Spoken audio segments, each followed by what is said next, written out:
This is TWiT. Today, we're going to talk a little bit about AI. I know, surprise, surprise. That seems to be the topic of all of the shows here and on TWiT Network. But I wanted to touch on what's going on with the folks at Adobe. Just last week here recently, Adobe announced its Firefly generative AI platform. This is a platform that is now in public beta. Anyone can sign up for it. You pretty much just need to register an email address with them and sign up, and you'll eventually get access to this. This is an AI generative platform that is set to not necessarily compete, but compare to the likes of Midjourney and Stable Diffusion, where you put in a prompt and the prompt will spit out some type of output, be it a image file, or even in Adobe's case, you can get text and fonts to be generated based off of the prompt that you enter. Very, very interesting platform. But as reported here on Petapixel recently, quote, Adobe Firefly is way behind. Is this a commitment is the commitment to ethics the blame? Now that headline rubbed me the wrong way a little bit, because they're assuming that what's happening with the platform with Adobe is just doing some things terribly wrong as far as how the output should look. Where I'm going to argue with you that with all of this being AI, everything that you put in for your prompt isn't going to necessarily guarantee the, quote, correct output. So as the story goes on, it talks about how Adobe built up this platform. And Adobe notably says, okay, you know what? We're not going to use images that we can just scrape from the public domain or what have you. We're going to use some images and assets that were submitted to us via our Adobe stock program, which had to go through a rigorous check to make sure that it's not something that's already copyright protected. So in the end, this is number one, going to protect Adobe, because of course Adobe is going to do what's in their best interest. Number two, it's going to protect the users of the platform that may in the future use this tool to create an output, whether it be an image or font or what have you, and it not necessarily be subject to some type of copyright infringement. I love this. This is a great idea, but according to Petapixel and others out there, this is slowing down the progress for Adobe and making some of the output be a little bit wonky. They share some examples in here how Adobe struggles with certain phrases and doesn't necessarily give you exactly what you're looking for. At the very bottom of this Petapixel piece, there's a woman that's supposed to be taking a portrait of a man, and the images that it spits out are quite hilarious. The first image is literally the lady is like halfway hugging the gentleman, holding a lens in her hand, and the gentleman is holding what looks like a lens in his hand. That's not a picture of her taking a picture of a man. Then there's another one where she has the point and shoot camera pointed at herself while she's supposed to be pointing the camera at the man or whatever for the portrait. So clearly the AI didn't get it right in these examples, but I can attest that in my experience using this beta build for Firefly, it's been quite fine from the photography standpoint, or from the prompt standpoint and what it outputs. But I wanted to bring this up to you, Mr. Sargent, because again, ethics are involved here. First, there's the idea of the copyright, but then there's also the idea of, sometimes AI is just going to screw some things up. We've seen this in the public space with like law enforcement, and AI says, hey, that's a black man, bald, and we just got a report of a bald black man robbing a liquor store. Oh, go get him. And it ends up being totally wrong. But, there's certain biases in there because the AI isn't properly trained. And I think that's what we're going to be dealing with here, with whether it be Adobe Firefly, whether it be Midjourney or Stable Diffusion. It's still going to take some time to train this. But the notion that Adobe is, quote, behind, I don't buy into that, because I think this is probably the right way to go about it, is to sort of sit back and take the long route, if you will, the long tail, and play the long game with this to make sure you're going to get this right and not lead to any other incidents down the road. Yeah, and see, as you were talking about this, that's kind of what came in front of mind. We wouldn't be saying that Adobe is behind if everyone had taken this approach of waiting and getting it right before launching. But because of the fact that we've seen now these generative AI platforms come out, and then we see other companies going, oh my God, we need to now do one. You know, Google having Bard come out and them having to partner with another AI firm to make that possible.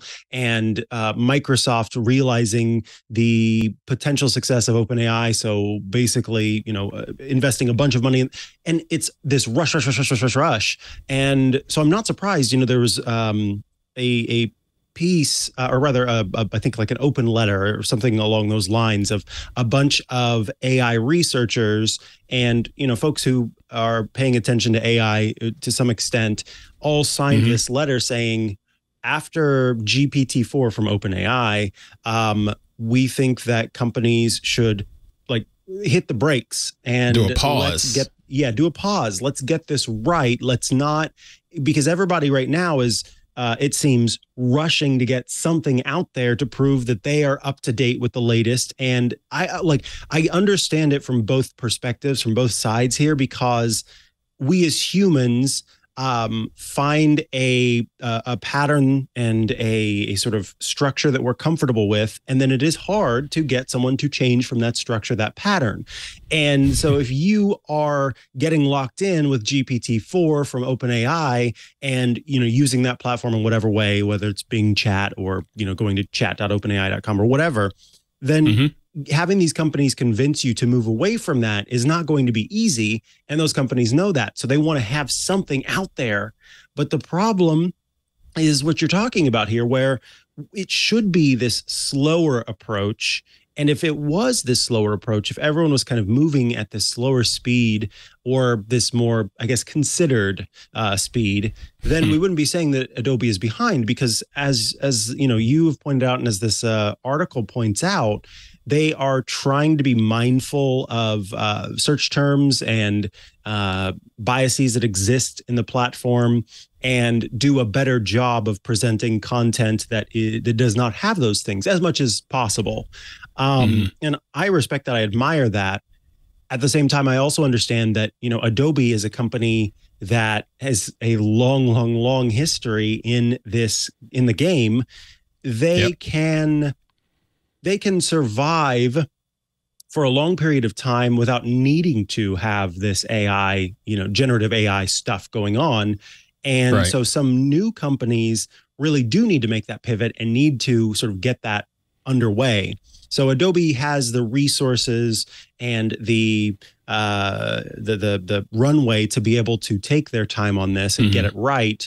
It's something that we see a lot of the times from Apple too, because they've got so much cash that they can take their time and that it doesn't hurt their bottom line. So I guess what I'm saying is I applaud this for sure.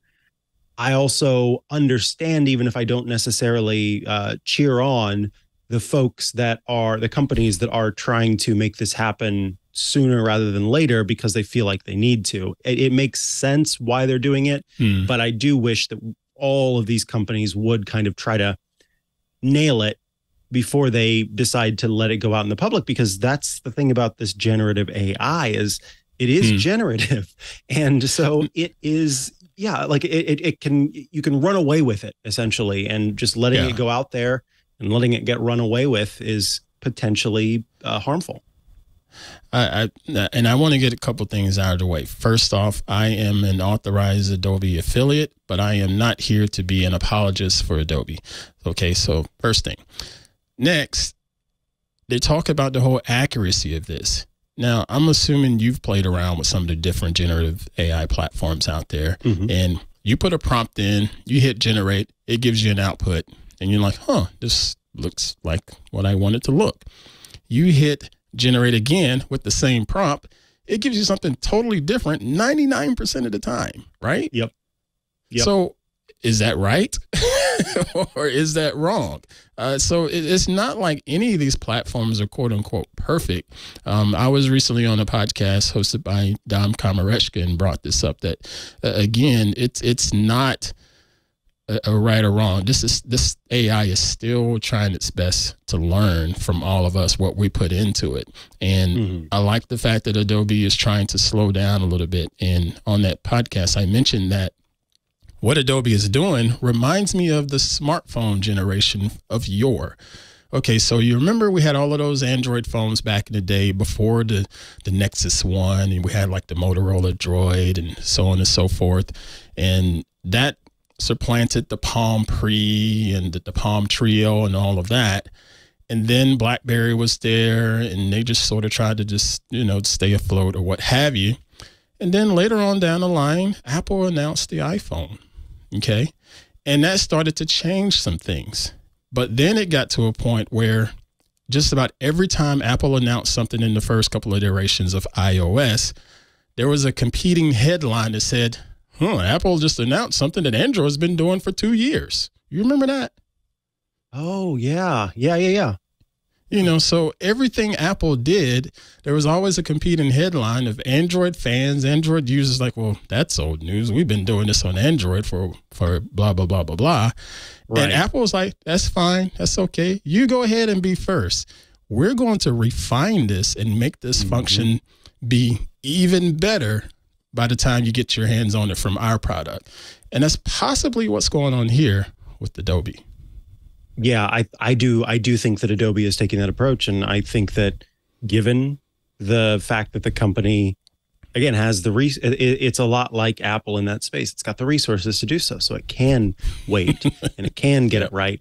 And I think too, as you point out, this is a big company. And if they are going to do this generative AI, they have a whole, you just imagine an arena of lawyers who are all looking at them and going, nope, can't do it like that. Nope, can't do it like that. Can't do it like that. So I get why they're taking the quote unquote right approach. I'd like to also point out one more thing, though. Sorry for interrupting you, but I'd like to point out one more thing about this product is you generate an output file, an image or what have you, and you go to download that file.